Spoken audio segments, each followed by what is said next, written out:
Hello, sunshine. I'm Alexi, Lalas, and welcome to the State of the Union podcast, where we look at the beautiful game on and off the field through the lens of red, white, and blue colored glasses. This week, we'll be talking, well, of course, U.S. men's national team with World Cup qualifying upon us. Josh Sargent, the Edge of War, Valeri, NFL, Aronson, Pepi, Turner, Liga MX, George Martin, and so much more. But first, joining me, as always, my friend, my colleague, my guiding light, David Mosse, a soccer savant and a Fox soccer researcher and writer extraordinaire. Mosse, how are you on this Monday, January 24th in the year 2022? I am doing well. I don't know if you saw the big news, Alexi, but FIFA have announced that moving forward in penalty shootouts, when a team goes first, if they score, the shootout is over. They've been inspired by the NFL overtime rules. Boy, you were fired up about this last night. Look, I mean, it is America is kind of tuning in. I don't claim to be a huge American football supporter or follower, but I do watch the games because, kind of everybody is gathering around and watching it, and it's communal and it's American and everybody's kind of talking about it. And so I'm drawn in. I can be baited in and I have been on a continual basis, and it's great. I enjoy watching it. And so I watched the games last night of the National Football League playoffs, and I was irritated. And I evidently have been repeatedly irritated because if I look back, and I vaguely remember being irritated 4 years ago, and we're talking specifically about one game, but all the games had something to at least excite me or irritate me. Let's go before we get to that game. So the first game that I watched was the Bengals and the Titans, the Cincinnati Bengals of Cincinnati against the Titans of where are they from? Tennessee, the Tennessee Titans. Now, the Bengals won. That was good. That was good for me and my household and my family because my wife is a big gambler when it comes to sports. And she long ago had this epiphany that that Cincinnati was going to have a big year in sports. Obviously, she doesn't follow FC Cincinnati, although maybe she is looking ahead. She bet the Bengals to win the Super Bowl when it was plus 2,800. All right. So, she's a game away from actually going to the Super Bowl here. So she was very excited about her Cincinnati Bengals. Now they're her Cincinnati Bengals. And that was a good thing. Let's see, what other games do we have? 49ers Packers. That was a big game. And, it always comes down to the human that kicks the ball, really, when we're talking about these games. So 49ers Packers. And that was interesting because Robbie Gould, who is the kicker of the 49ers of San Francisco, I remember hanging out with him a decade ago in the Super Bowl in Miami. What a nice guy. He's got soccer in his past. His father was a huge soccer player, collegiate soccer player.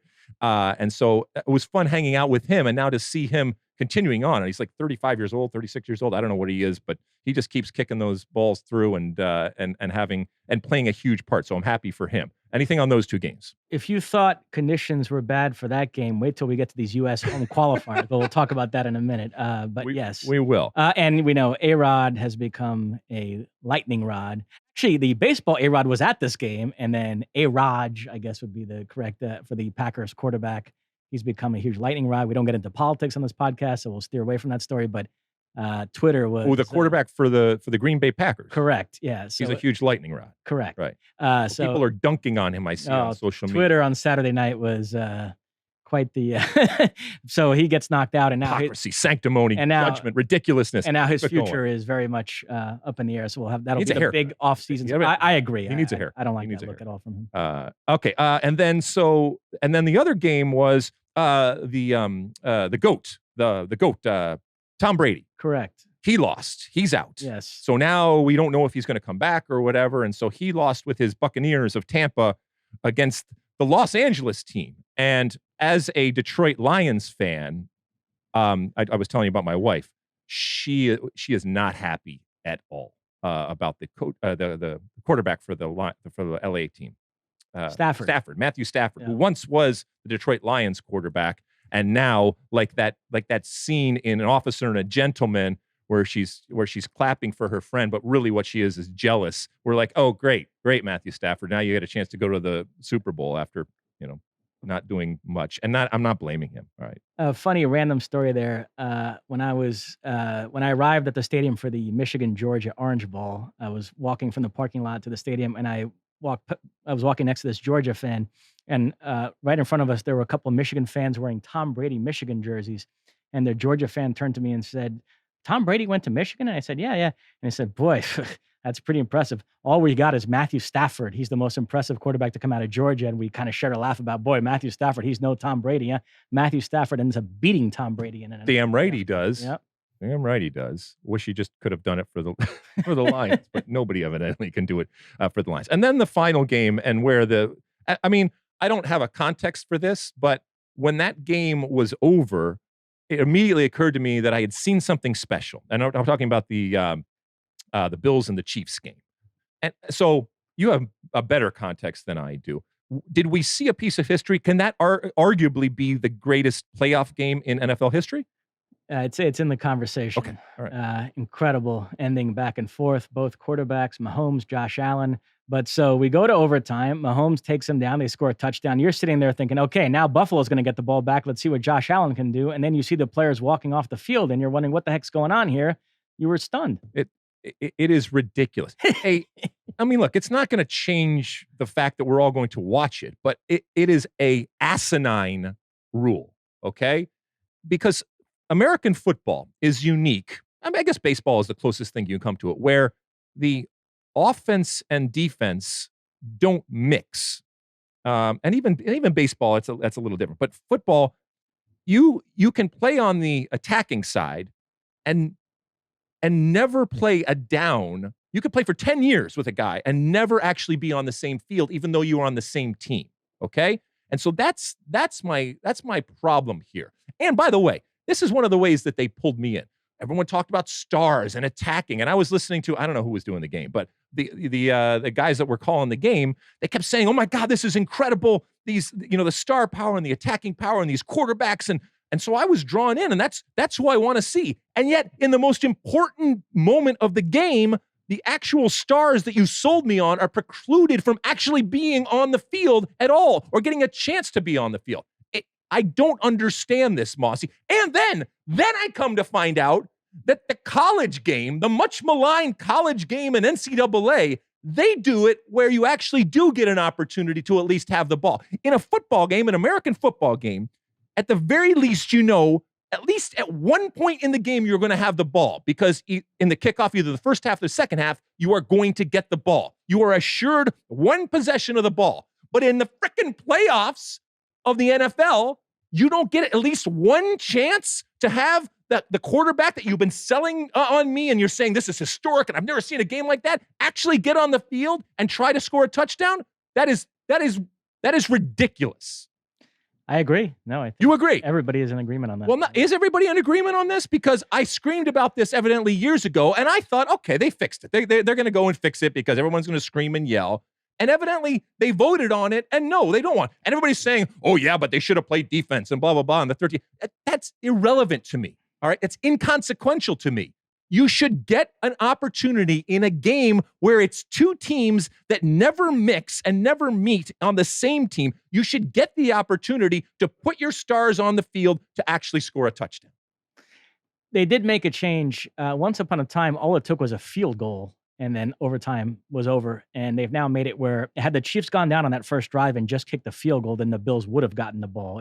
The game only ends on that first drive of overtime if it's a touchdown. So they tried to alleviate those concerns a little bit, but still not. That's the most valuable coin toss I've ever seen in my life. That it should put so much weight and consequence to a freaking coin flipping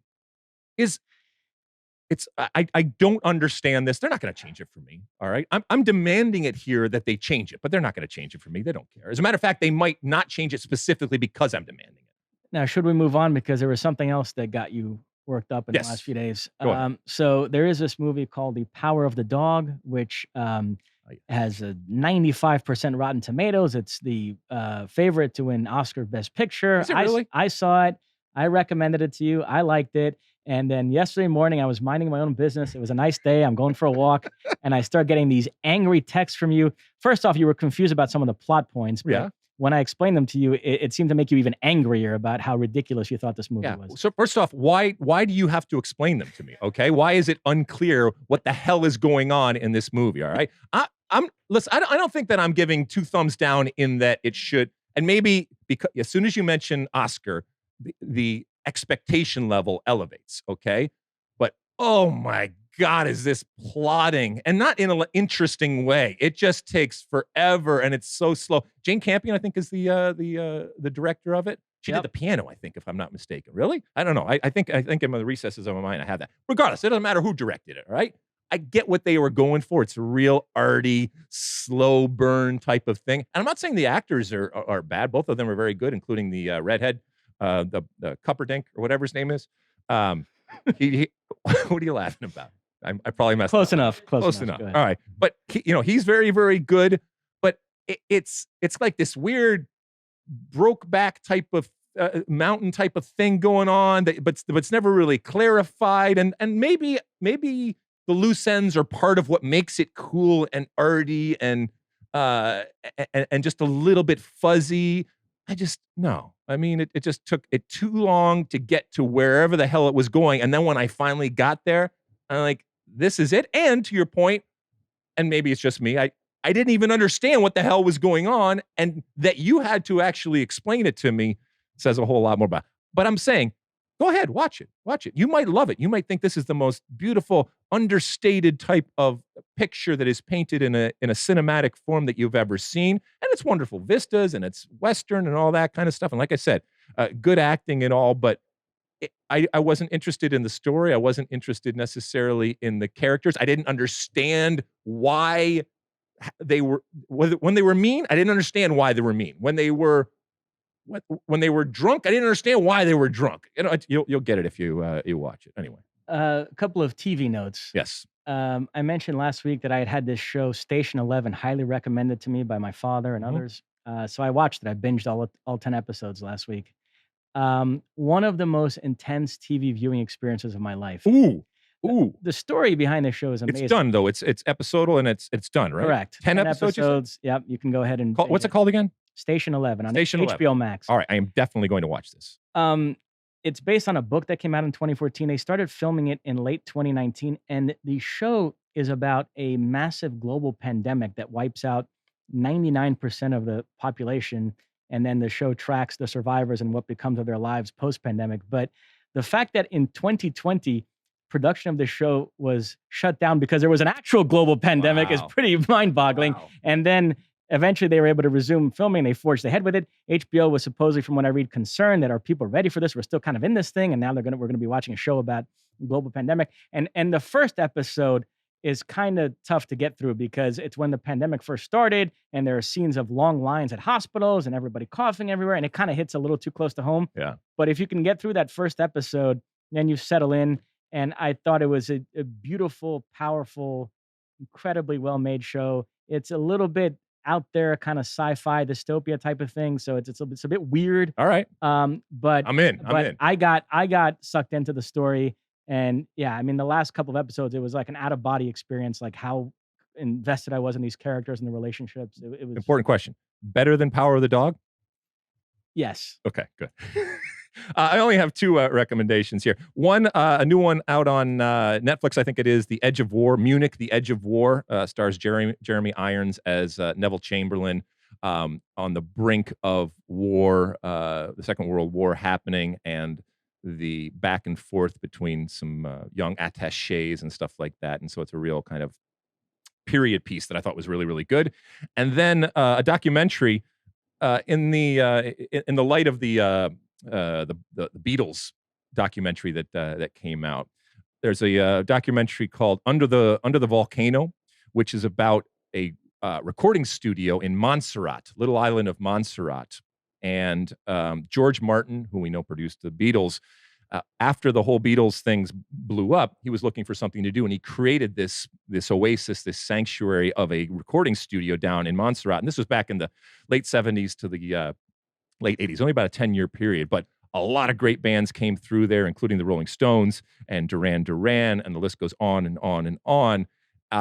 And Montserrat is famous for this incredible volcano that they have that was dormant and then spewed, unfortunately, which was the demise of this actual studio. But it's just fun to see the police recorded there, but it's fun to see what this studio was and how the studio impacted the artistry, Dire Straits, some huge Elton John. The list goes, like I said, just goes on and on. But how your locale and your circumstances and your surroundings can impact the music that you record. So anyway, that's a really, really a good one there.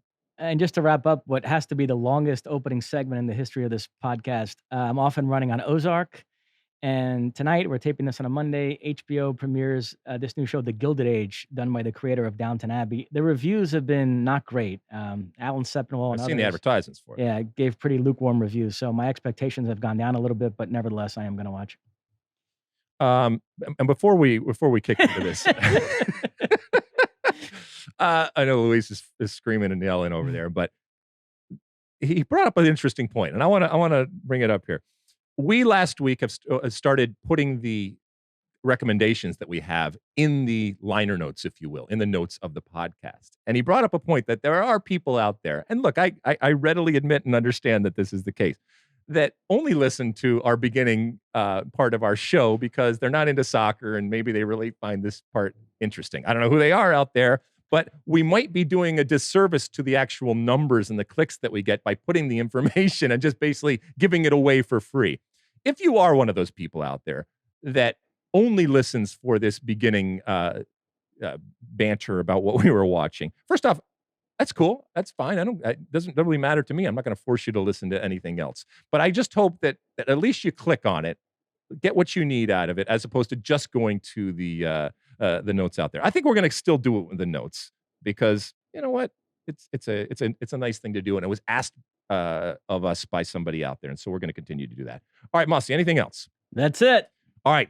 No State of the Union this week in the traditional sense. We're going to jump right into it. As you know, it is the World Cup qualifying window. Another World Cup qualifying window is upon us. And so the U.S. men's national team is, as we record this here on Monday, either in camp for many of the players that have been in camp most of the January, or coming into camp as all of these players get on planes from different parts, mostly in Europe, and fly into now what their camp is in Columbus, Ohio, as they prepare for these next 3 games.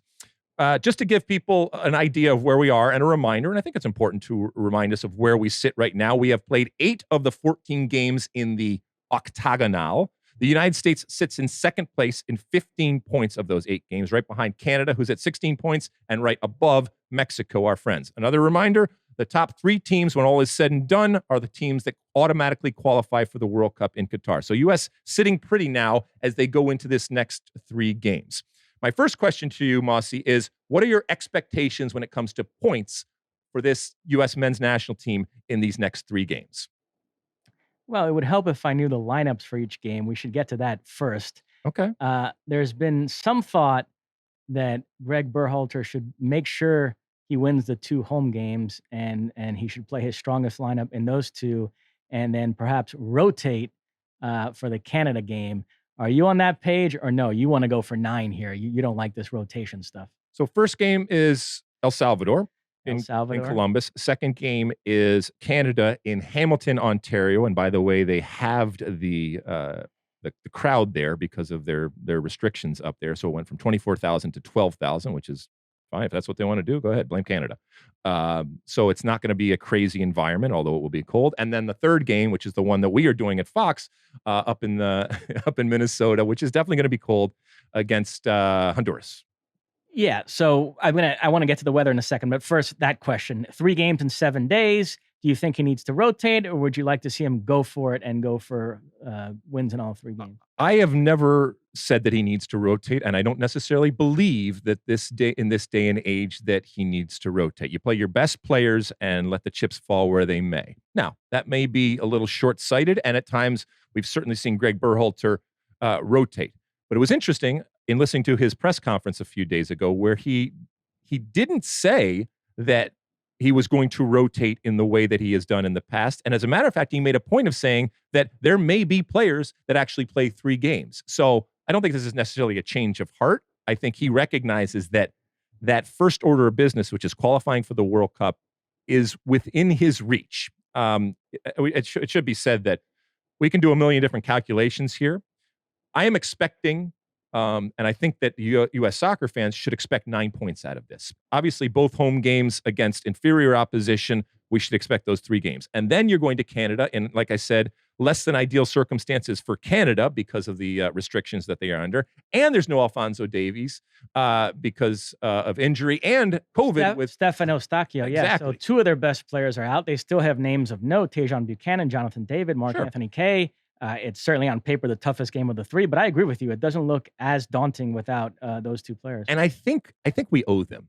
Look, I love my friends to the Great White North, but I think they deserve a reminder, a jolt of reality as to who are the real and true kings of CONCACAF right now. Because look, I love what they're doing, and I want to see them qualify for the World Cup. But there's a lot of feeling, I think, that they are not only as good, but many feel that they are better than this U.S. team with this incredible generation of talent that they have. And I would love nothing more than to go into Hamilton, Ontario, in the freezing cold, in the tundra, and over that artificial astroturf, if you will, of a field that they have up there, and take those 3 points from our friends from the Great White North, and then get back across the border and take another 3 points in Minnesota.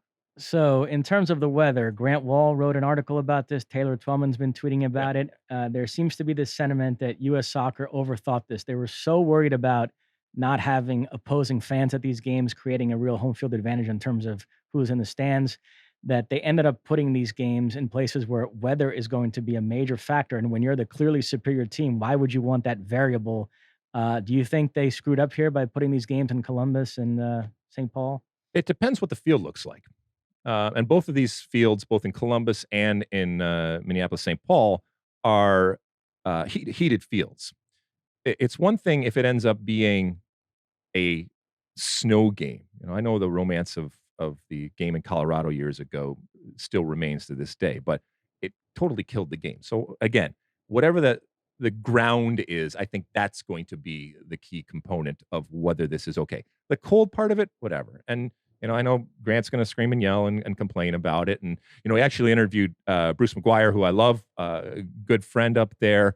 But, he was saying that this is dangerous. Of course, in the next breath, he said, of course, I'm going to the game. Well, you just Grant Wall and Bruce, you just spent a whole article talking to me about how dangerous and irresponsible and ridiculous this is. And you're still going to go to the game? I mean, what the hell is that? I'm fine with it. I'm fine with not only playing the game, but the strategy and the thinking behind playing these games in cold situations. And in my one for the road at the end of this podcast, I'm also going to talk a little bit more about, the evolution and the history of the U.S. men's national team in particular playing games in the United States and what is and what isn't a home game. Okay, well, I might be stepping It's okay. No. on that by asking this question, but Grant thinks that it's really gotten into U.S. soccer's head, that Costa Rica game from the last cycle in New York, and this notion that the reason the U.S. lost that game is because there were a few too many Costa Rica fans in the stands. I was there. I was there with Stu Holden. We were in the stands in the American Outlaws. Grant completely rejects that. He thinks there weren't that many. They just seemed more vocal because the U.S. was playing like crap and didn't give their fans any reason to cheer. You were there that day. What did you make of that? Do you think it's a fair concern that the U.S. is carried over into this cycle? Or no, it's overblown? Yeah, it was not like a game in Columbus. It was not like what the game in Minnesota is going to be, for obvious reasons. And again, I'll touch on it later on. But I disagree with Grant in that it wasn't, or that we're making too much of it. I think you get whatever possible advantage you can have. And once again, this is a Greg Berhalter and a U.S. men's national team that is trying to rectify an epic failure from the past. First and foremost, that's what Greg Berhalter's job is. We can talk about playing style and personnel and all that kind of stuff. It all gets sorted out when he wins.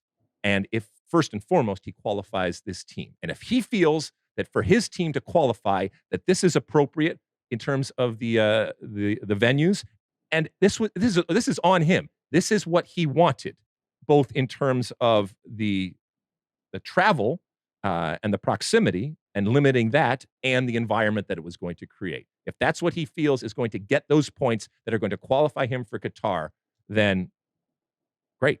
That's wonderful. If it doesn't, then we might have, a conversation. A couple more big picture points. We will have VAR moving forward. Does it bother you that we didn't have it for the first 8 match days and now we're going to have it for the last 6, or no?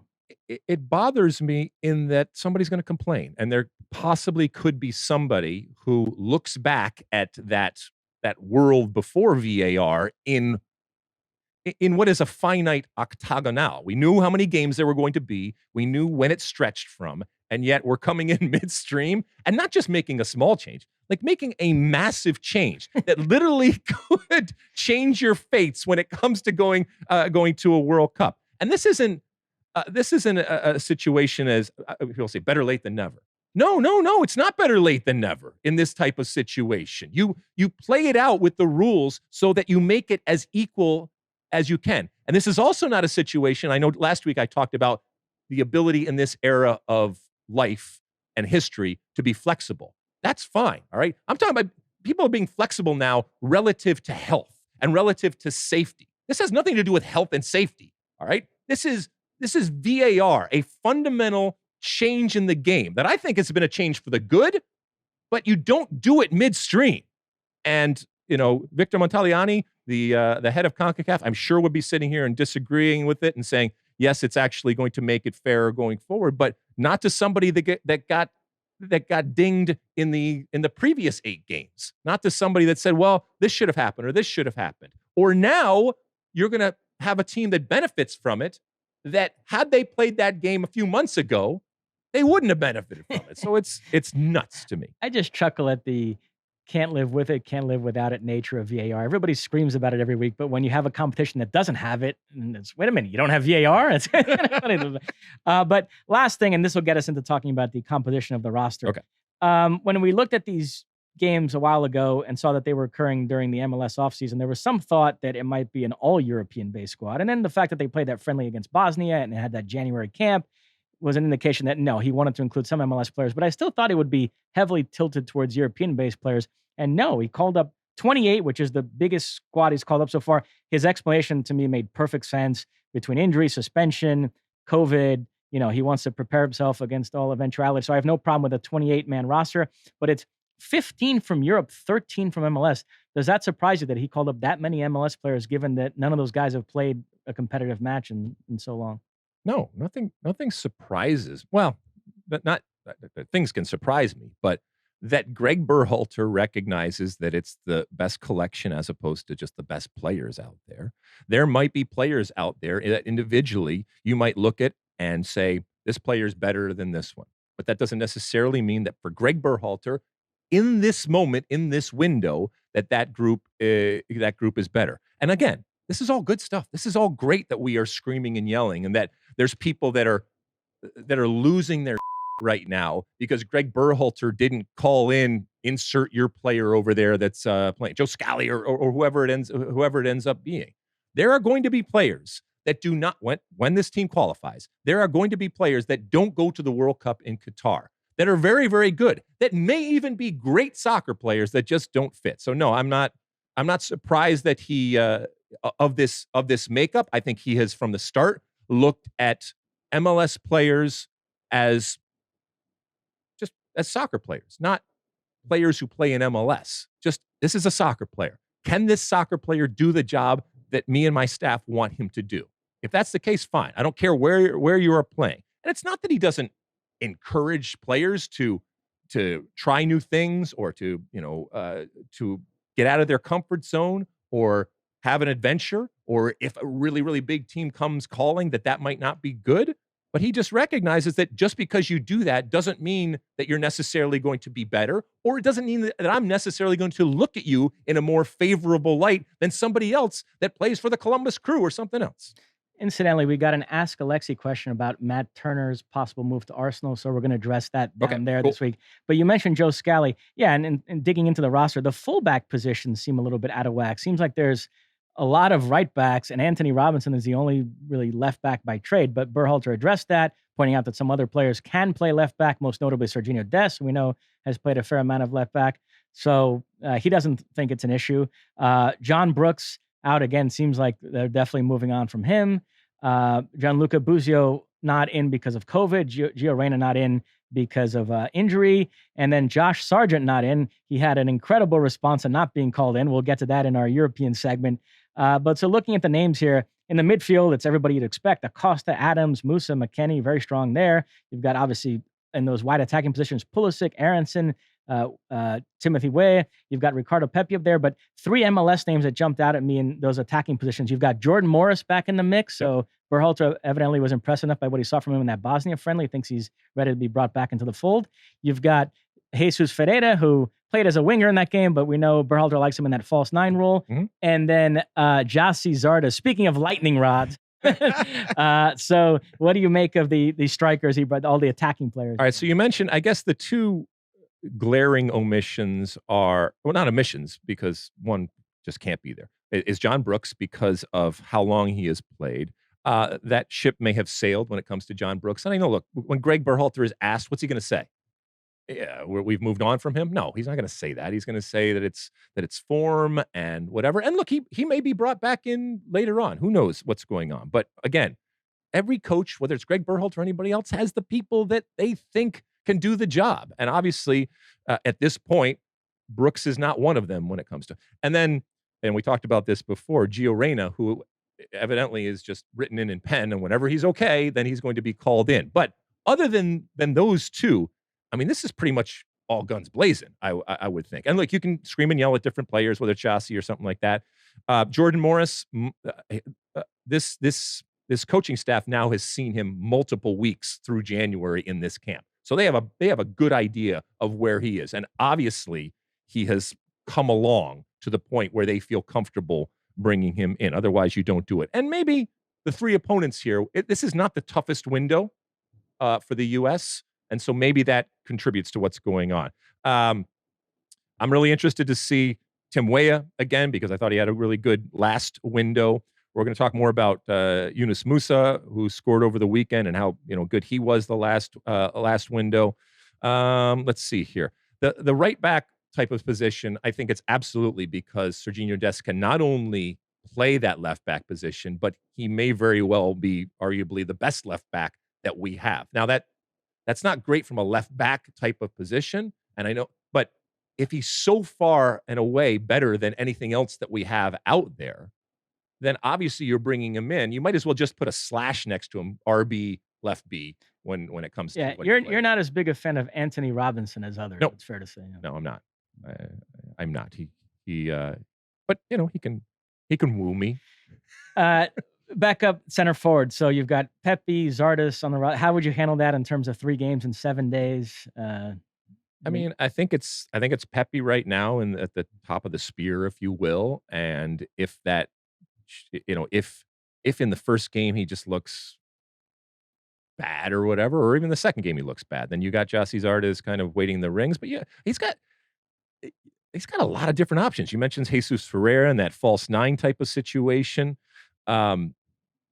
Yeah, I mean, I think it's the Pepi train, while it has started to lose a little steam and kind of meander here or there, and we'll talk about that in a little bit, he's still the starting striker, for better or worse, right now, even with this collection of players right now. On the El Salvador game, did I see, this might have been something old that I just stumbled upon the last couple of days, but you gave some sort of interview to some Salvadoran newspaper talking about Hugo Perez, your former teammate? Yeah. So, this, WhatsApp thing? Yeah. Well, people are able to find me much more easily on this WhatsApp thing. And it's random people. And this is the power of persistence. Usually, if I don't know who it is, I'll kind of vet them through the internet and figure out if this is legit or not, or even if it's something that I want to engage with. And this person just kept constantly emailing me and calling and doing stuff or WhatsApping me, I guess it was. And finally they called me at a certain point, and I just took the call. I had some time and I took the call, and they just wanted to talk about El Salvador. And I'll reiterate what I said to them, is that I think they have a wonderful coach. I don't think that they're qualifying for the World Cup, but this next cycle, where we know US, Mexico, and Canada are going to get automatic qualifications, and it's a bigger World Cup, so there's going to be another 3 there. I think they really have an opportunity there to come alive and to do some good things under my friend Hugo and what he has done so far. So I was glowing in my assessment of what El Salvador I think is working up to. Not yet there under Hugo Perez, our former U.S. men's national team. And I know some guy on Twitter asked us for the scenarios on it. I did some light number crunching this morning. Ooh, okay. So, yeah, it's actually more improbable than I realized that the U.S. would clinch a spot in this window. If they win all 3 games, they could do it, but they would need some other results to go their way. So it's possible, but I would say unlikely. It is probably going to come down to that last March window. But if they win all 3 games, like you said, then I think they're sitting very pretty for sure. The Honduras game is until next Wednesday, so we'll be able to talk about it on next week's pod, knowing what they did in their first 2 games. So, Yep. And I'll be in the great state of Minnesota starting on Monday over there. So we're gonna does that affect? Yeah, we're gonna have to figure out what we're gonna do from a podcast perspective. Maybe we'll do a show Sunday, or maybe we'll do it from Minnesota. We'll figure it. Boy, you're gonna disrupt Luis Aguilar's NFL watching. Oh, that's right. Yeah. Whenever I try to text him about the pod on Sundays, he gets very like, "I'm on NFL now. Leave me alone." It's wow, snippy with you, doesn't he? Okay. Wow. All right. That doesn't surprise me in the least. All right. So anything else from a U.S. perspective? No, we can move on. Canada? Let's talk some Canada or anything? Well, I think we've hit on the main points. Davies, okay. Eustachio out, but still some good players. All right. Let's move on then because we're already running long here. To some MLS news. Yeah, a couple of notes. The Paul Arriola move, he gets traded from DC United to Dallas for $2 million in allocation money, which I guess is a record for MLS. Interesting thing here, it hasn't been as contentious as the Kellen Acosta situation we talked about last week, but there's a little bit something similar at play here. Club America were interested in Arriola, made several offers, and then when he ended up going to Dallas instead, there were reports that he turned down Club America and preferred to stay in MLS. And then Arriola responded to those reports with a tweet kind of intimating, no, that's not the case at all. And evidently, the rules are such that DC United free up a lot more cap space by trading him to Dallas than they would have by accepting some big fee from Club America for him. And so I saw some people remark that, and that's why it sort of ties into the Acosta thing. At a time when MLS is trying to be this big player in the global market, why are there still rules in place that seem to inhibit players leaving MLS to go in different leagues and sort of nudges them more in the direction of staying in MLS? So, I mean, why? Well, I mean, why would you rather prop up your league and your business relative to someplace else? But you worked at MLS as a GM. Some of the rules can get a little. Oh, so they're ridiculous at this point. I mean, you need savants in order to understand them, and they are out there. And some of the detail and the complexity is by design in order to actually give flexibility and actually not miss out on opportunities, but also it's by design to prop up the very entity that it supports, which is Major League Soccer and the business out there. And again, buyer beware. If you are a player, you need to be very, very clear and understand what the realities are in terms of signing, coming into that to this league, either for the first time or second time or whatever it ends up being, and what your possible moves are relative to these unique and often very complex rules. And so you better have somebody, if you don't know, then you better have somebody advising you that understands all the permutations within the rules and regulations of Major League Soccer. And so, yeah, and I know I like that these players are speaking out. As having been around a long time, there's always another side. Oftentimes, that side doesn't necessarily feel that it's appropriate to speak out as to what their thinking was and why they went about doing something. And players will often feel aggrieved in situations where they don't get what they want. But as I said before, welcome to life. All right, you're not going to get everything that you want. And look, if Paul Arriola is bent out of shape about the money he's making and where he's playing and all that kind of stuff, we're going to find out about it really quickly. But I like that they are coming out, and if they see something that they feel is untrue, telling us that this is not true according to them. There might be a whole other side, like I said, that says, well, actually, it is true, and this is what the player was told. Or, hey, welcome to life. This is the realities of why we did this business.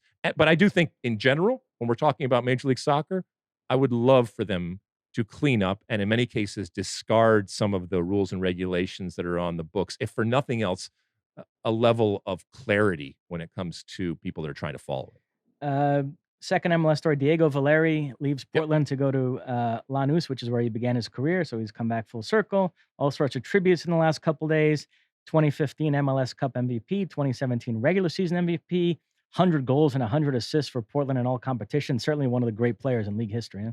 Oh, yeah. And what an important, and not just, like I said, not just for Portland and that city, although he is an icon at this point, and rightfully so for what he has done on the field.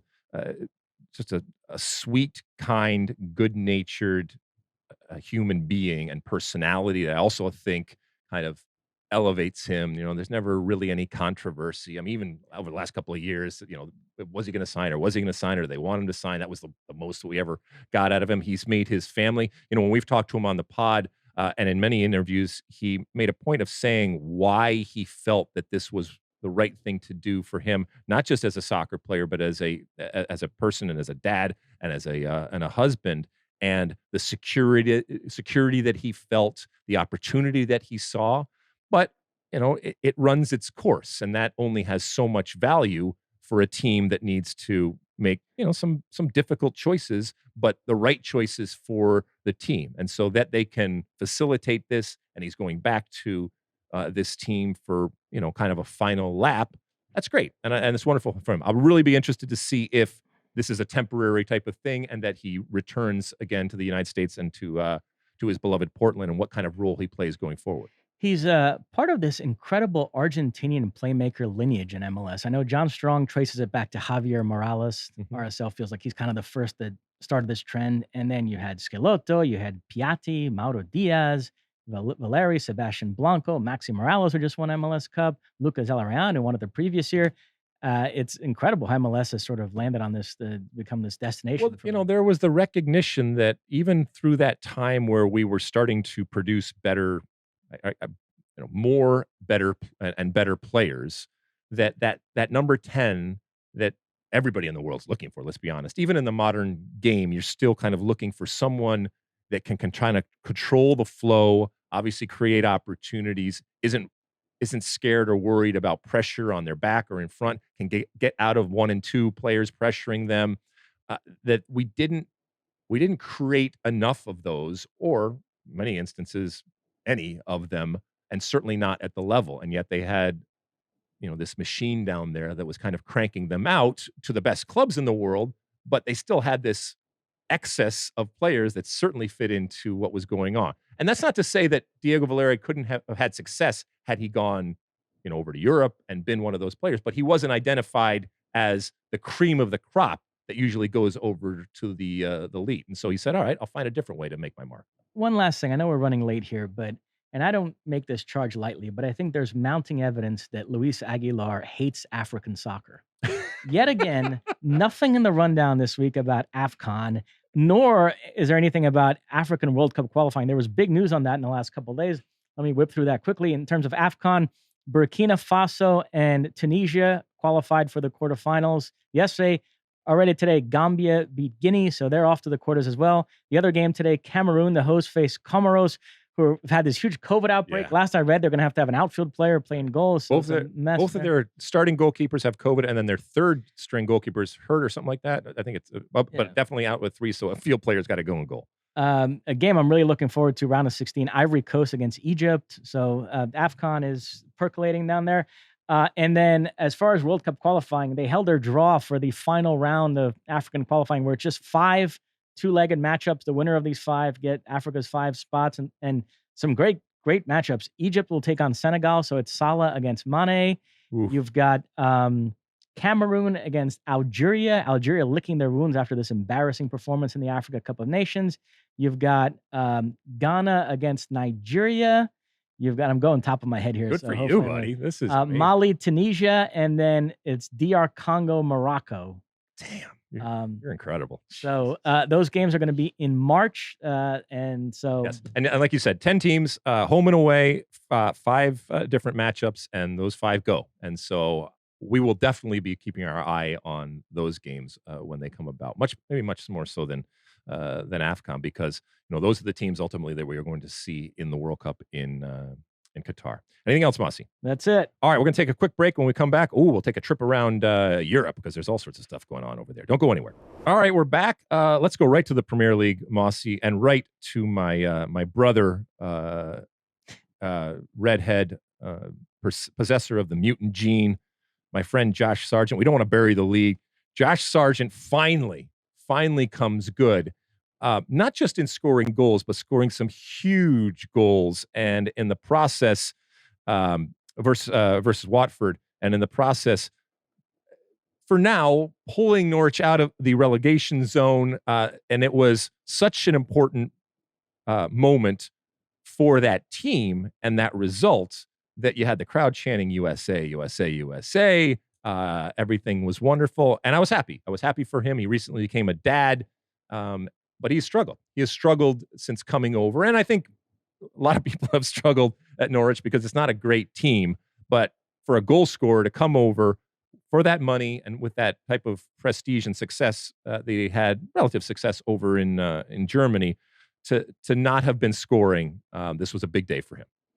Absolutely. And Claudio Ranieri gets sacked off this result. Yep. Norwich have won 2 in a row. They got Rafa Benitez sacked from Everton in the previous game. By the way, let me stop there for 1 second. Okay. I know we're living at a time where, certainly in Europe, I don't think it's as pronounced in other parts of the world, but in terms of coaching, it's very much club over country right now. Club jobs are supposedly more prestigious than national team jobs.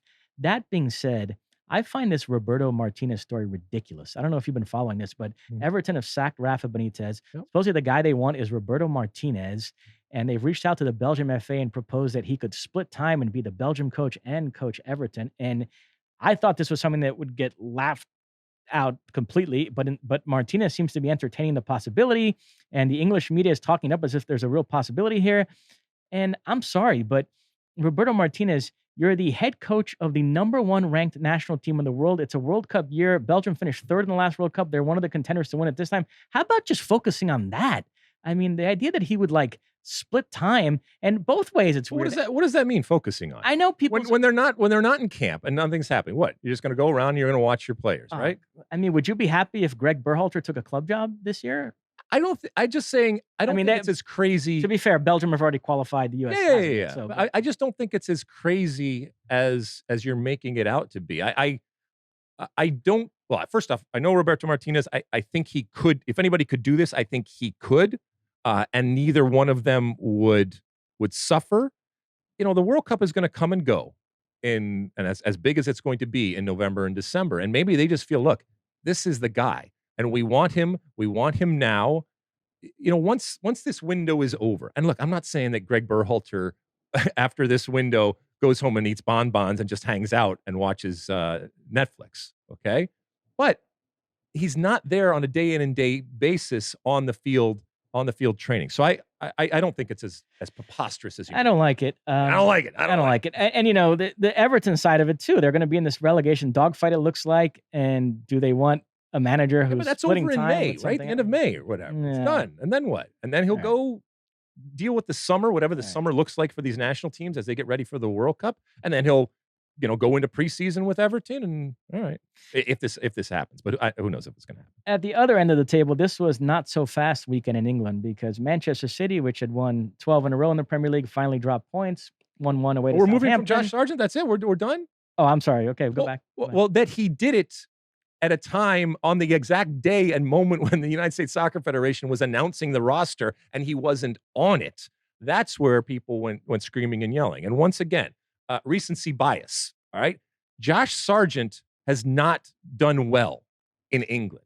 This 2 goals is wonderful, but that doesn't mean that he should have been on this roster or that he should be on the roster now because all of a sudden he's turned some corner and he's suddenly going to be a different player. No. And he's not even playing as a striker, by the way. It's a 4-4-2 and he's playing out wide. So it's a completely different formation. Well, first off, it's a completely different position than he has played before. And It's a completely different formation that Greg Berhalter plays. So it's apples and oranges when you were comparing it to it. And again, this is going to be more and more common. And it's a good thing. It's a good thing when you see Josh Sargent scoring goals in the Premier League. But you know what? He may not be called into the national team. He may not be good enough in the eyes of, in this case, it's Greg Berhalter or whatever coaches, to be playing on the national team. And that's okay. We're going to have to wrap our American soccer brains around the fact that there are going to be, as we have more and more players with these opportunities, more and more times where we have good American players, maybe even call them great American players, that our coach just says, nah, it's not going to happen. And it's okay. It's okay. It happens to all the best teams in the world. No, yeah, I agree with you. I mean, because of this one game now, for people to be up in arms about him not being on the roster. Do you think he's a better midfielder than he is a forward? I mean, he's played enough there now that you almost have to consider him as much in the mix for that position. I mean, the now technical director, GM of FC Cincinnati, Chris Albright, was a former teammate of mine, and he is famous for coming into the league as a striker. When he first started, I think with DC United, and he looked completely out of his depth. He looked like a newborn, what do they call a horse, foal or colt or whatever, stumbling around the paddock. All right, couldn't figure out the mathematics of the position, and he struggled for a number of years until the late great Ziggy Schmidt identified him as a right-sided player. Right back, but more like a right back in a back five or a midfield five. And it completely changed who he was as a player. So I'm not saying that it can't happen, but again, that's not to be done on the U.S. men's national team time. That's to be done here. So let's see him put a run of games together where he looks very, very good as a midfield. And then we'll start talking about possibly bringing him back in. Can we move on? Yes, I'm sorry. No, so at the other end of the table, this was not so fast weekend. City had won 12 in a row. They finally dropped points, 1-1 away to Southampton. Liverpool beat Crystal Palace. You know, I said a couple of weeks ago on this podcast that the fact that Liverpool were going to be losing Mane and Salah for the African Cup of Nations was going to kill the Premier League title race because there's no way they could make up ground on City. To be honest, I didn't bother to look at the fixtures closely enough. During this period, they haven't played that many Premier League games, and the ones they've played have been fairly easy. So for all of Klopp's complaining, it's been kind of a non-issue. They got to the League Cup final. They eliminated Arsenal in the semis. They'll face Chelsea at Wembley. They won their FA Cup game during this period, and they've won all their Premier League games. So, and now City dropped points. Why are you bending over backwards to give Liverpool and Klopp props? Why? I mean, this is one of the richest teams in the world, with a plethora of talent out there from top to bottom. And now you're going to pat him on the back for doing what is expected against lesser teams and actually adapting and being flexible. The point I just made is their fixture list was so simple during this period that his complaining wasn't warranted. Like, they should be able to take care of business in the games they've played recently. Oh, okay. So all right, I take it all back. So it's now 9. It's just fun yelling at you. It's now 9, and Liverpool have played one fewer game. They win that game. It's 6. Right. So were we too quick to give this to City? Is the race back on? Is the race back on? No. I mean, and the Man City game, I mean, they had all the ball on their run. I mean, it's just one of those where it just didn't happen. So yeah, that can certainly happen, but no. Chelsea had a nice win, 2-0 over Tottenham, played well. Ziyech and Thiago Silva with the goals. But I don't think they're a factor anymore in the title race. It's whether Liverpool can make a run. But it was a dominant type of performance. Absolutely. And by the way, it was a performance without Christian Pulisic. So make of that what you will. I mean, look, as we said before, I don't think that Christian Pulisic is Tuchel's cup of tea. I don't think that he sees him not just short term but long term as a consistent type of starter in the team that he wants to field. And so this summer is going to be interesting for Christian Pulisic. United beat West Ham. Rashford with a late goal. They've surged up to 4th. A little bit misleading, though, because Tottenham have played 2 fewer games than them. And then the only other story in England is this Leeds United interest in Brendan Aronson. Mm-hmm. It looks like he's going to end up there eventually. I just don't know if it'll be now because Salzburg are still in the Champions League knockout stage, so they don't want to lose one of their best players. They play Bayern Munich in around 6. Although, to be honest, with Aronson or without, I don't know what they're going to hope to accomplish in that tie. But nevertheless, I mean, he could be playing for Marcelo Bielsa at Leeds in the not too distant future. I think, take away the American part of it. If you're just looking for players, because it's one thing to sign a player. It's another thing to sign a player that fits your system. And so many. I mean, we talk about Manchester United that just kind of went out and signed players as opposed to sign players that really were going to fit the system. This is a perfect signing. That he's American is secondary to me. If you were looking around and scouting players that kind of fit that system and that uh, high intensity type. I mean, first off, you look at the amount of running that he does. The guy, Brendan Aronson, I'm talking about right now, will run through a wall. So it doesn't surprise me that Salzburg is saying no, because I think if you're Leeds, you're saying this is a player that we need. This is a player that is going to make us better, and this is a player that is going to fit into what we are trying to do here under Bielsa. So it's great. Even if it doesn't happen, it's still great for Brendan Aronson to be in that shop window and to have a value attached to you of $27 million. I'll put up my hand. I didn't think Brendan Aronson was going to get this far this quickly.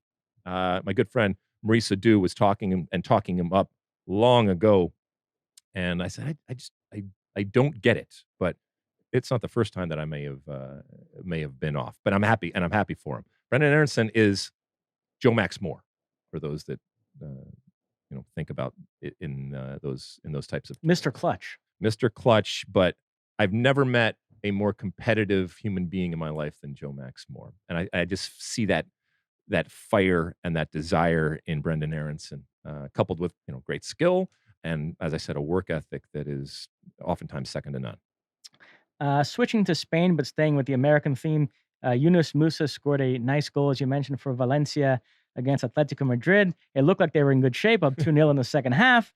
And then Atletico comes storming back. Mateus Cunha pulls one back. And then 2 goals late, Correa equalized and Hermoso with the stoppage time winner. So Atletico, who have been struggling, they just got knocked out of the Copa del Rey. They were down 2-0 in this game. The fans were booing. All of a sudden, they staged this stirring comeback. This was the La Liga equivalent of that Leicester-Tottenham game in the Premier League, where Tottenham were down 2-1 and scored 2 goals late. So Spain had its own crazy game here. So Musah scores, but it gets a little bit spoiled by Valencia.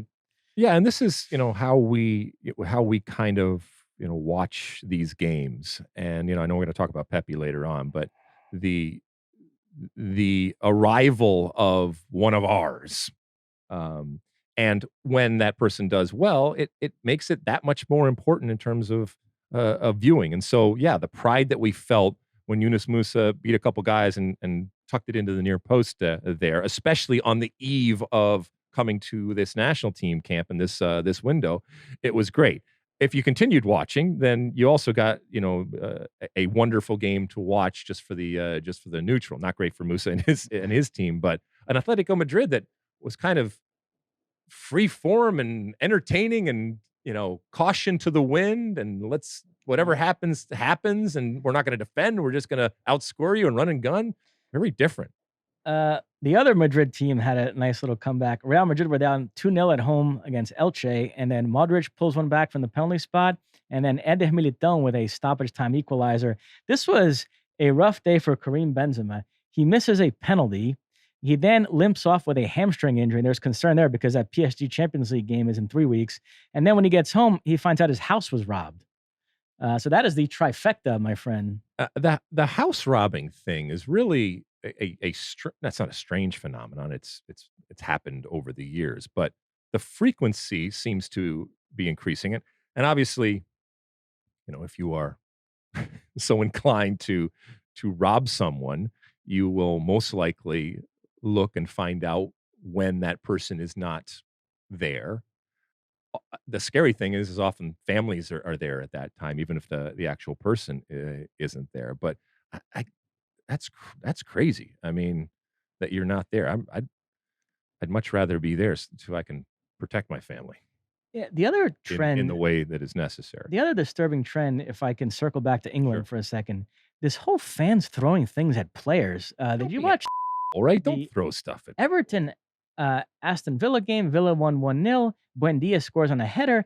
And I'm sorry, look, he's a very good announcer. I don't want to pick on him, but John Champion trying to both sides and say, well, he also shouldn't have been celebrating in that part of the field near the Everton fan. I mean, what are you talking about? I mean, that was an odd one. Antagonizing the away crowd or a section of a stadium is um, a is a tradition, okay? And all of the greats and the not so greats have at times done that.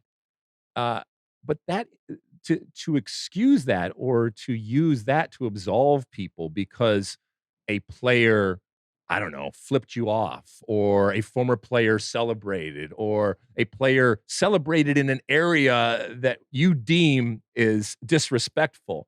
I don't understand that at all. There is, like I said, there is no justification. All right. Um, sh- should players be warned? Hey, you probably don't want to do that. Yeah, I guess, but this is theater. All right. This is a stage. These are performers, and they are identifying moments and circumstances where their performance can be enhanced. And I firmly believe that that's something that should be encouraged. That it makes you angry, great. Scream and yell, flip them off back. I don't care, but don't throw anything. That's a cowardly move. All right, regardless of where and when the circumstance, what the circumstances are. So to hop back to Spain after that detour, Barcelona, they beat Alaves this weekend, but the game before they got knocked out of the Copa del Rey by Athletic Bilbao. The terrible story coming out of that game is Ansu Fati, who came on as a sub and picked up an injury. Actually, when he came off, Serginho Dest was the one that replaced him. But it's a tendon injury and a hamstring. They want him to get surgery, which would knock him out for several months, probably miss the rest of the season. Mm. He's not sure if he wants to go that route again. He's trying to explore other treatments, but just a really talented young player who I love, but cannot shake this injury issue. Whenever we talk about Barcelona and their future and what the outlook is, it's always with this caveat of if Ansu Fati stays healthy, because then they have this great attacking player to build around, but he just can't. I mean, it's incredibly disappointing. Yeah. So, well, hopefully, I mean, the problem, and athletes go through this all the time, and people that aren't athletes too, but is and you sit with your doctor and you go through all the pros and the cons, is you want to be out for the least amount of time possible, but you don't want to encourage somebody to get surgery all the time. That shouldn't be the first course of action if you can avoid it. I mean, it goes without saying, cutting into somebody is not necessarily the best thing to do if you can avoid it. Uh, That's my medical advice to people out there. in Italy, Milan and Juventus played to a 0-0 draw, which doesn't suit either team. Juventus stay outside the top four, and Milan risk falling further away from Inter at the top of the table. Napoli surged up to second with a 4-1 win over Salernitana. The Toronto FC bound Lorenzo Insigne scored one of their goals in this game. His 115th for the club, which equals another diminutive attacking player who played for them in the 80s, one Diego Maradona. It is. I mean, it is amazing, and we've talked about the Maradona documentaries, and the situation and the circumstances that Diego Maradona arrived in Italy and what he did for Napoli, and which is why he is such a legend. And yet, you look at the actual numbers. I mean, look, Insigne is certainly going to be a Napoli legend, but not even close to the stratosphere that Diego Maradona is. And yet, when you look at the actual numbers, you know, Maradona was transcendent in that he literally took this team and gave them a sense of worth and pride that they hadn't had. Um, but I mean, Toronto and MLS, you're getting a legend, even though he doesn't have the cachet and the name recognition of a Diego Maradona. This is a guy that just over the years has continued to bang in goals and to be a quality player. And so I'm really going to look forward and be interested to see if he can translate all of that success that we're talking about here. I mean, I don't think he's necessarily getting a statue or anything. No, I wouldn't think so. In Germany, first up, let's hit on the German Cup because our dear, dear friend Ian Joy, who's already still beaming over NYCFC winning MLS Cup, Mhm. further reason to celebrate. St. Pauli are having quite the season. They're in second place in the second division, good chance to get promoted up, and they're having quite the run in the German Cup. They knocked out Dortmund in the round of 16. So Are Ian they still was wearing those brown things, those brown jerseys? uh, I'm not sure. Ian actually very generously gifted a St. Pauli jersey to The me. brown one? I wore it No, it's like black and white, I think. Really? I wore it on the podcast a couple years ago, actually. Remember when I was doing the jersey thing still on the podcast? Yeah, that was lame. Because I'm so much better dressed now. I really. So in any it's brown. Look at it. It's like a UPS. in any event, congrats to Ian and St. Pauli. And then in terms of the Bundesliga, both Bayern and Dortmund won this weekend. Bayern thumped Hertha Berlin 4-1. Dortmund beat Hoffenheim 3-2. So the gap stays 6. Ricardo Pepi, on the other hand, got a start for Augsburg against Leverkusen, got yanked early in the second half, and Augsburg got drilled 5-1. They're down in 16th place. Most of the young American strikers saddled in a terrible club situation chatter this season has centered on Josh Sargent, as we talked about. He might be passing that baton to Ricardo Pepi. It's early days here, but how concerned are you that Pepi might have made it? Playing out the way everybody expected. By the way, including Pepi and his agent, I'm sure they knew that they were in for it, and Augsburg knew that this was going to be a slog. So that it is shouldn't surprise anybody, and I don't think it does, and I don't think that as American fans we're going nah, told you so, and we shouldn't. If you are, stop that right now. We understood that this was going to be difficult, but this was strategic. The interesting thing is, while we watch a lot of soccer, Augsburg is not necessarily on our radar. And the minute that he got taken off the field with all the other soccer games going on, click, I'll go watch something else.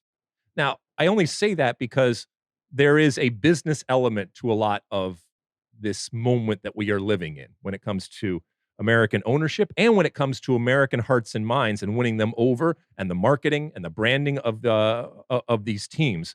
It's not just about getting a good player. It's about getting a good player who happens to be American that you can then tap into that market. There were people like myself and others that tuned in specifically because Augsburg had an American player playing. And that's a good thing. That's a good thing. But they also click off if and when it's not happening. So, and I know there's Bundesliga people out there that are screaming and yelling. I'm sure you enjoy screaming. No, it's a wonderful team with an incredible history and blah blah blah blah blah. Well, there's only so much for my little brain in terms of bandwidth. Was that your Ian Joy impression? Yeah, it was a horrible impression of him.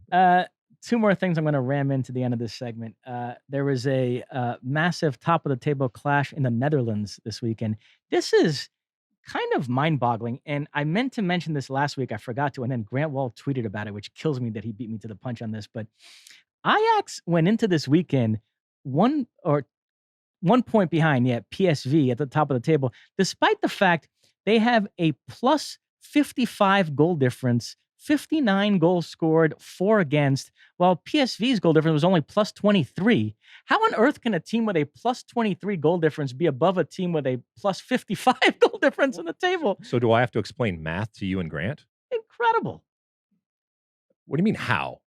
Stunning. It's math. It seems very, very simple to me. All right. In the way that I know it's mathematically possible. You must admit it's improbable.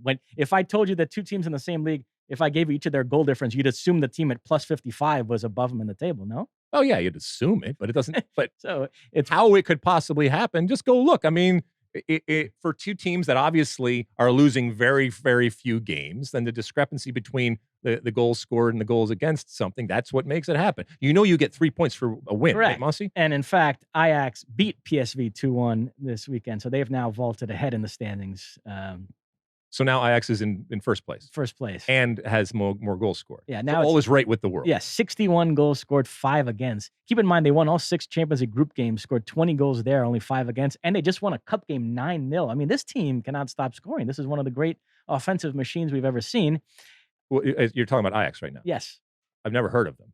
Really. They're really good. They're really dominating the Eredivisie and pretty much everything else. It's amazing that could possibly happen. And I'm really going to annoy you here. Okay. I know youth development is not your bag, but I did want to ram this in this week. Okay.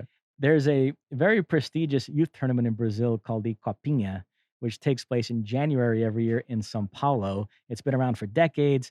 Didn't happen last year because of COVID. It's happening this year, taking place right now. We're taping this on a Monday. The final is tomorrow night, Tuesday night, Palmeiras against Santos.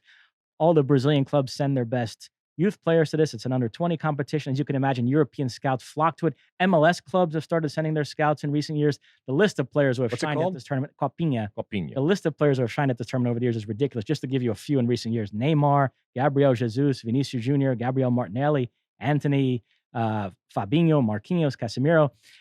The breakout star this year has been a 15-year-old kid named Endrick, who plays for Palmeiras. Oh, yeah, I saw. I was going to say, he's become a viral sensation. Yep. Even folks like Gab Marcotti are tweeting excitedly about him. The Sharks are already circling. Real Madrid and Barcelona are supposedly going to battle for this kid. He can't move to Europe until he's 18. But nevertheless, they're going to try to sign him now. Palmeiras Why fans... can't he move till he's 18? That's the rule. Huh? But why? So Messi moved when he was, what, 12? Couldn't he come into the... I think the rule has changed. I don't know the details on it, but this kid can't move until he's 18. Palmeiras fans are clamoring for this kid to be in the Club World Cup squad. That competition takes place next month. Right. And there's a guy, Juca Kifuri, who's a columnist in Brazil. I always thought was one of the more sensible voices in Brazilian football. He wrote a blog in the last couple of days actually claiming this kid should be called up for the national team right now. He's 15, mind you.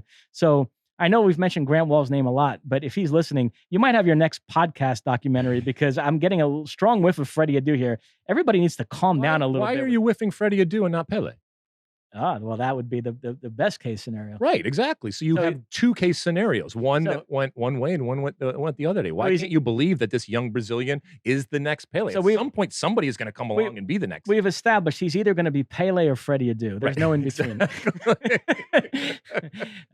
All right, what's his name again? Endrick. I should say, by the way, the semifinal of this competition was an embarrassment. Palmeiras beat São Paulo 1-0. São Paulo fans, if you can believe, this is a youth tournament, mind you. Mm-hmm.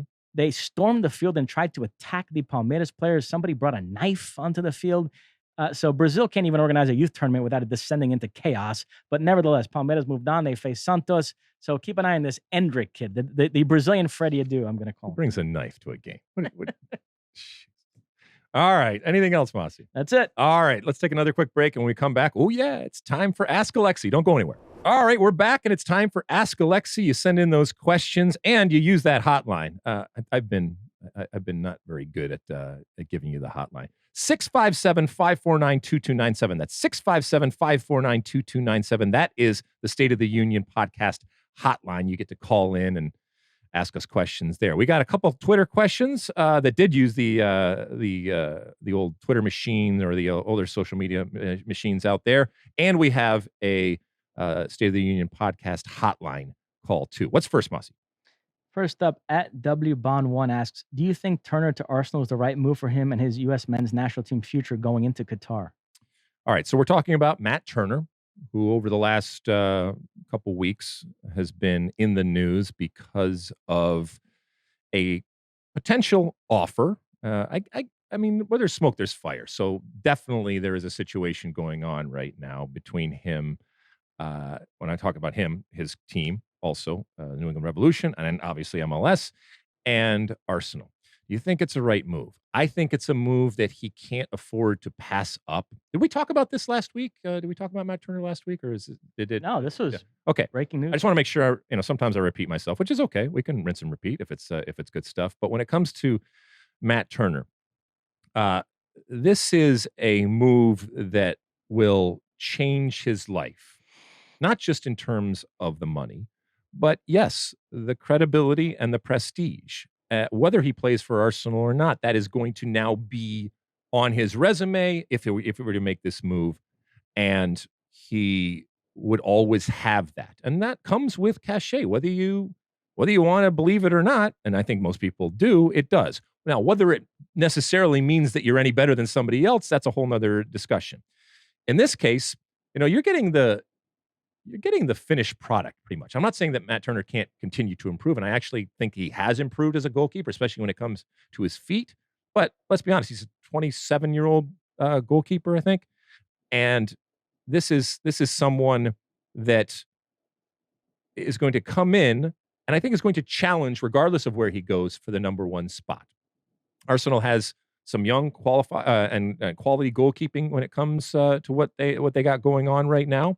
I think when it comes to the national team, because listen, let's be honest. That's really what we're discussing here is how is this going to affect the national team? We got qualifying again this week. He is now It's debatable, but he is arguably the number one. They're going back and forth. Who knows what Greg Berhalter ultimately decides? I do think when it all comes down to it, all things being equal, that he's still going to go with Zach Steffen. I think he has that piece of him, and that's fine. I'm good. I'm good either way. But the fact that we're talking about Matt Turner as a possible number one just shows what a hell of a couple of years he has had. This would elevate him in the eyes of the world. This would elevate him in the eyes of a lot of American soccer fans who, at this point, just can't wrap their minds around the fact that an MLS goalkeeper could possibly not just start in qualifying, but could start in the World Cup for us. Well, this would allay all of your fears because he would no longer be an MLS goalkeeper. But just because it is good for the player, as we've said time and time again, does not necessarily mean that it is good for the club. The New England Revolution have to decide, is this what we are going to do? Is this right for the player? And when I say right, not like charity, okay? Is this right for the business that we have at New England? I think when all is said and done, this is something that not only Matt Turner has to do, but I think the New England Revolution have to do. It doesn't necessarily mean that New England can just turn that around and replace not just a player, but a great player and a vital part of their success over the last couple of years. And that's where it gets difficult for Bruce Arena and Kurt Anolfo and the powers that be over there. It's all fine and well to sell it, and it's a great message and all, but it's not. It's very difficult to replace someone like Matt Turner. And you got to get on that phone again and ask people to buy season tickets and say, oh yeah, Matt Turner is gone, but you should take great pride that you were able to see him at all. Now he's gone on to greener pastures. And if New England is possibly in the future looking to have a stadium, they might say, you know what? We're going to pay Matt Turner a couple $1 million a year. We're going to make him the face of this organization. He's going to be our star. He's going to be our Diego Valeri going forward for the next 10 years. And it's going to be awesome. And we're going to pay him handsomely for not doing this right now. They may decide to do all of those different things. I don't know. What do you think? I think big picture in terms of his career, I think he should go. It's a cool opportunity. If the money's right, he shouldn't pass it up.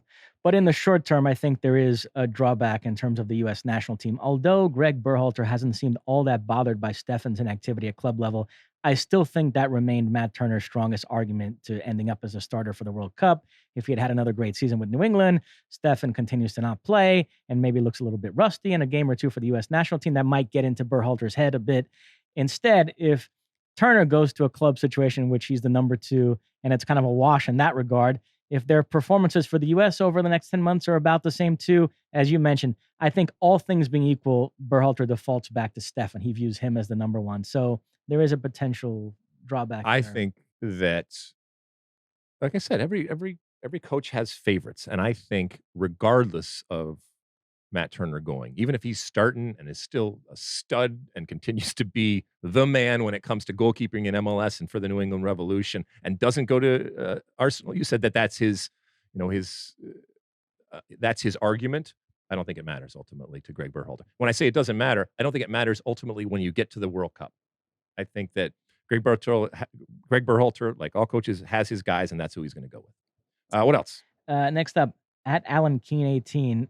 First of all, he says, "Love the pod!" Exclamation point. Oh, okay, that's nice to hear. Then he says, "Thoughts on Pellegrini at Stuttgart? We talk about American coaches, and he's never mentioned. How does he rate for you in your list of great American coaches?" Yeah, because he took the road less traveled.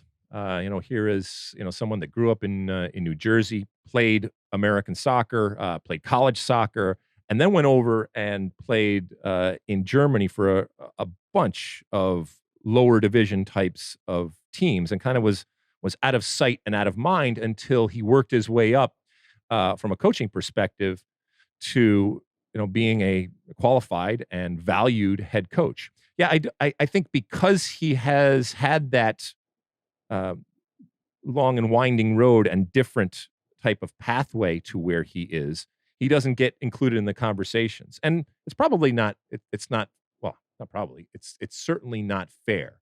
Having said that, I think a lot of these conversations, when you talk about the pathway, let's say for a Bob Bradley or a Jesse Marsh or something like that, that's always in the context of being able to do it in a much more traditional type of pathway and the problems and the challenges that one faces um, to be that coach and get those opportunities. And I'm not saying that Pellegrino doesn't deserve these opportunities. He just went about it in a different way. I think that's why it happens. How does he rate? I think that he should be uh, on anybody's list that is looking for a quality coach. Now, you might say, I just don't think that he thinks about the game in the way that we want, but at least an initial long list type of uh, quality American coaches out there, he should certainly be on it. I don't know. What do you think of him, or why his cachet and persona and the perspective on him, or the perception of him, is so different than others? Yeah, I mean, it's what you said, and he's given interviews about it. The fact that he has an Italian-sounding name and he's been in Germany for so long, he's kinda slipped through the cracks. I mean, everybody in this country seems to be hyper aware of any Americans doing things in top European leagues, and you don't hear much conversation. He actually managed in the game against Jesse Marsch earlier this season, and it wasn't really built up as this great clash of American coaches in the Bundesliga like you would have thought it would have been.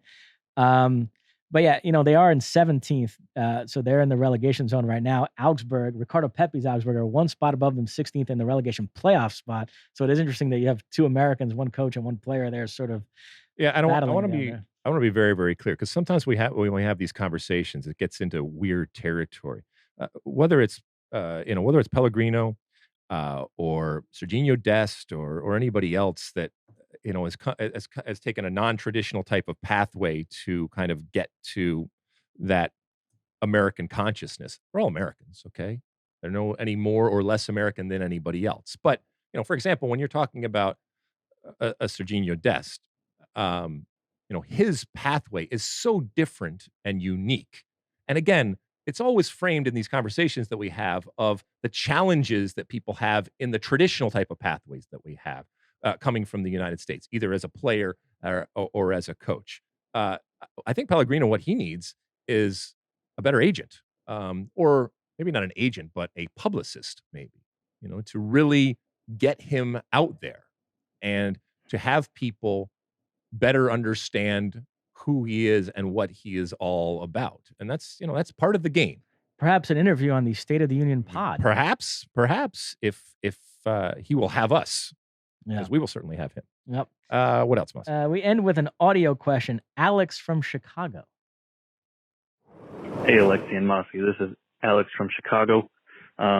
If you were a young South American talent, which league do you think would help you springboard into Europe faster? The MLS or Liga MX? Thanks, guys. Appreciate it. Interesting. All right, Alex, that's a good question. Springboard. I mean, I don't know why I'm saying this quietly. I think it's not a crazy thing to say, but I do think right now we're talking about it's probably MLS. The amount of talent and the consistency of talent that is coming from MLS. I think that right now, Liga MX, and this is a problem for Liga MX, it dwarfs in comparison to what's happening in Major League Soccer. Am I completely off? Well, I should say I think Liga MX is better than MLS in terms of quality. Right. You're wrong, but In okay. fact, I ranked Liga MX above MLS in that list that our good friend Grant Tuberville enjoyed so much. Yes. But as I mentioned last week, MLS, despite ironically, we've had this conversation the last couple weeks with Acosta and Ariola today of guys being stuck in MLS. But I think generally speaking, MLS has bought into being a selling league more than Liga MX has. Certainly when it comes to American players. If you're a talented young American player coming up through an MLS academy, if you want to go to Europe, it's almost a given that you're going to go. While in Mexico, it's not the case. As I mentioned, there are all these players like Charlie Rodriguez and Cesar Montes and Sebastian Cordova who seemed ticketed for a move to Europe a couple years ago. And yet you look up, they're still in Liga MX in their mid-20s.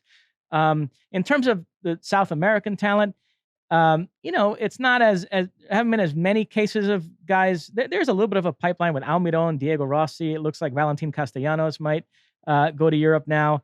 It's not as much as we've seen with young Americans, but still, I think generally speaking, there's more of a willingness now on MLS's part to play that role in the global market, not so much with Liga MX. So for that reason alone, I would probably say MLS. I think also the context and the way that that Liga MX views their league. Obviously, it is it is the juggernaut. It is the main thing, unlike MLS in our country and culture, with the way that we look at soccer and MLS. I think that the way way Liga MX looks at their league is very different. The amount of money that some of these young players are making in Liga MX, so they're not just doing it just to do it, just to get over there. And I think that there is a real sentiment, especially young players, that they just got to go. They got to go. And to your point, they're being sold for a lot of money, and they are doing that. And in some cases, the amount of money that they're making at the time that they leave JFK to the time that they land in wherever airport it is over in Europe, it's dramatically and drastically different. Now let's have some fun here. Okay. You don't think Liga MX top to bottom has more quality than MLS? There is a competition called the CONCACAF Champions League I don't that's care. something of a referendum on that. And if you look at who's won it the last 15 years or so, you don't Right. think that's evidence of a superior? No, I mean, we did our top tens, right? Didn't we do that? We're not gonna revisit this again. No, I don't. I think that that's too simple. But prove it to me. How are you proving it? In a competition where the leagues play against each other, Mexico wins every year. So what? So what? That doesn't take into totality everybody. There's only a certain amount of teams that play. Let's do a league. Let's just have everybody, a big league, Liga MX teams and MLS teams, and we'll go for it. Luis Aguilar. Luis, what's with the new competition? What, the Nations League? Not the Nations League. Oh yeah. I can't remember what it's called. Look, we're gonna have plenty of opportunities to measure Liga MX versus Major League Soccer, and it is a little apples and oranges in terms of the rules and regulations that exist or don't exist, depending on where you're talking about. And remember, Liga MX did win that goofy All-Star Skills Challenge thing. That's true. They won the All-Star Skills Challenge. You got me on that one. All right. I will accept your the way that you look at things. Anything else, Mosse? That is it. All right. We're going to take a real quick break. And when we come back, it's the end of our show and our one for the road. Don't go anywhere. All right, we're back. During the break, we've not settled anything when it comes to Liga MX versus MLS, but except that Mosse is wrong. You're not wrong. I'm sure you're right to a lot of people out there. All right, it's time for the end of our show, and at the end of each and every show, I give you my one for the road. And we started off the show talking about the U.S. national team and the U.S. national team's decision to play these games in what can only be called adverse conditions for hopefully the opponent, and the decisions on where to play. And you talked about that game out there in Harrison and the problems that brought up in the last qualifying cycle. Somebody had asked me about the decision to play in Columbus and the decision to play in Minnesota, if that was an indictment on the difficulties or the challenges or the problems that U.S. supporters have, or was it just an indictment on U.S. supporters? And that's not the case at all. And somebody had asked me about, why don't we play more games in, for example, Los Angeles? Back in the previous century, when I was running around with the U.S. national team, we played a lot of games in Los Angeles, and we knew as players that for the most part, for a lot of the opponents that we were facing, it was going to be an away game. Even though we were in Los Angeles, it was going to be a away game. And Los Angeles is not the only place. That is just the reality of, even in 2022 in the world and the country that we live in, just the reality of our country's unique and what I believe is what makes us great, an awesome type of diversity that exists and all of the different nationalities that we have. And our melting pot means that our national team affiliations are many. You go out into Los Angeles or other cities and you ask, what national team do you support? You're going to get a bunch of different answers. And I'm not saying that doesn't happen in other countries, but the extent to which it happens in the United States, I would venture to guess, is a whole lot more. And that's what our country is about. So playing a game in Los Angeles, and a competitive game and a World Cup qualifying game in Los Angeles against a team like Mexico, would serve no purpose, right?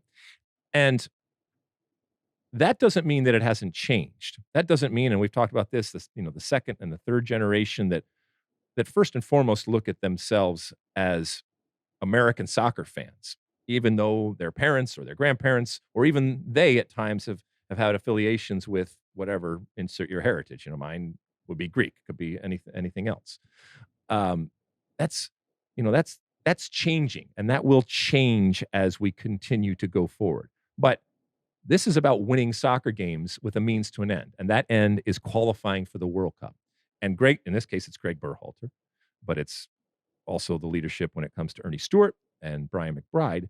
They have to do everything in their power to give Greg Berhalter and this team every chance of winning.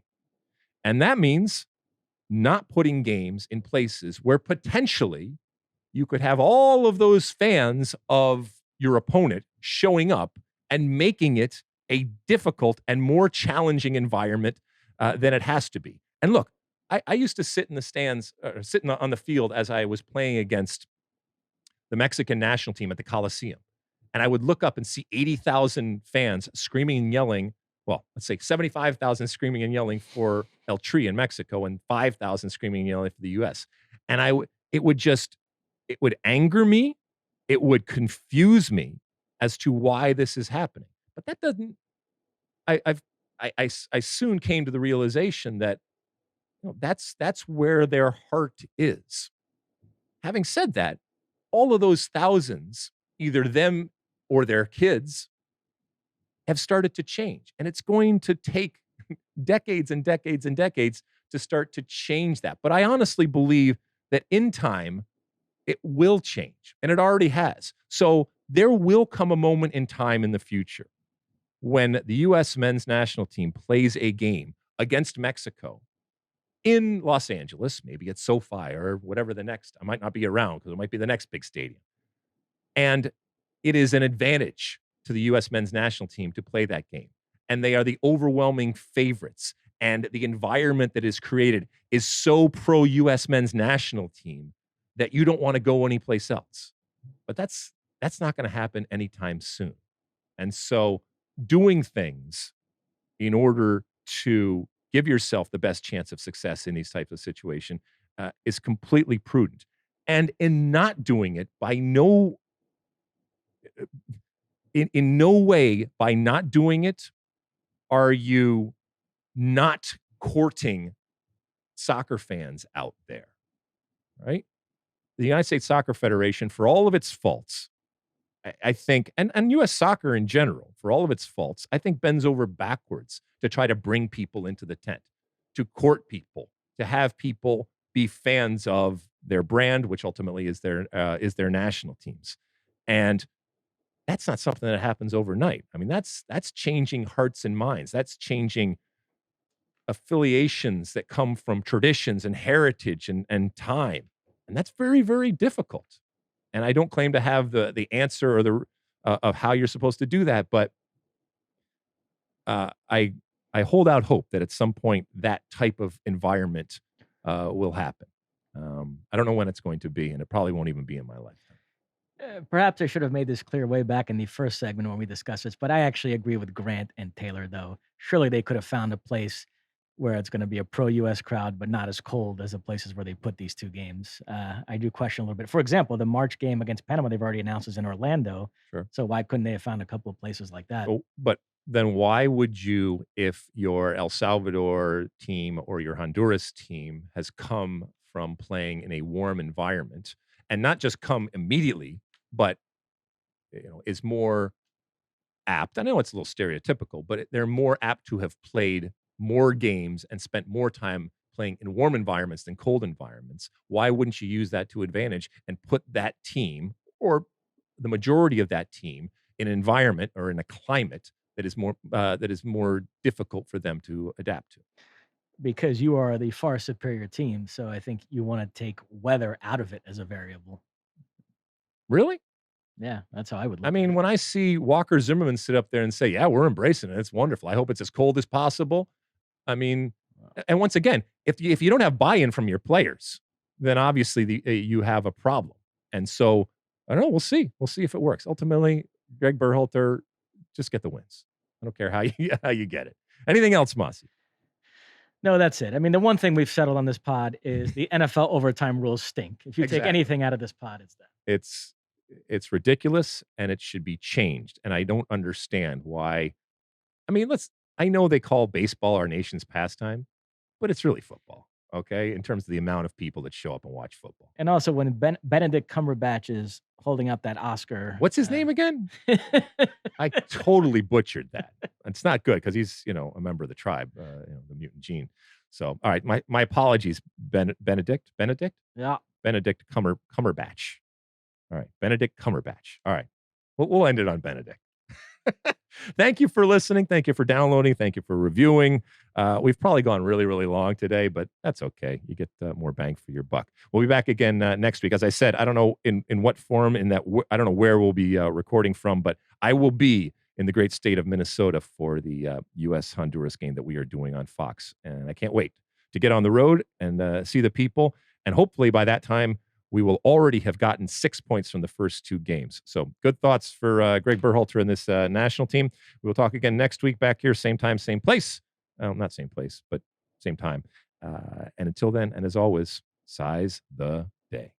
You like that clip? Well, my State of the Union podcast drops every week. Subscribe now on Apple Podcasts, Spotify, or wherever you get your podcasts.